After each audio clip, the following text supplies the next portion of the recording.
পিঙ্কুর মাটা যে কি করতেছে, ওকে কোলে নিয়ে আজকে আমাকে কাজ করতে হবে।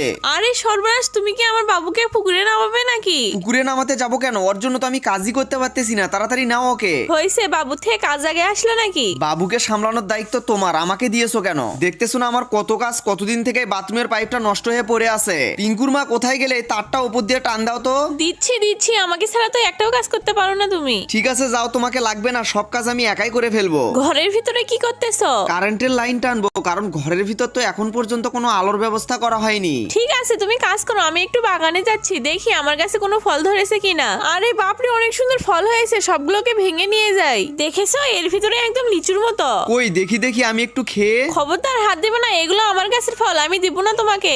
আচ্ছা যাও, তোমার ওই ফল আমি খাবো না, আমার অনেক কাজ আছে, ঘরের সব কাজ আজকে শেষ করতেই হবে। আরে বাপ রে, এই বাঁশের ভিতরে ছোট ছোট এগুলো কিসের ডিম? মনে হয় টিকটিকির ডিম, কিন্তু আমার তো কোনো দরকার নেই, এগুলোকে ফেলে দেই। কাজ করতে করতে তো রাত হয়ে গেল, তারপরেও কাজ শেষ করতেই হবে। পিঙ্কু দেখ, তোর বাবা তো পুরো পাগল হয়ে গেছে। পাপা একটু আস্তে আস্তে কাজ করো। ফাইনালি সারা রাত কাজ করার পর আমার ঘর তো পুরো কমপ্লিট হয়ে গেল।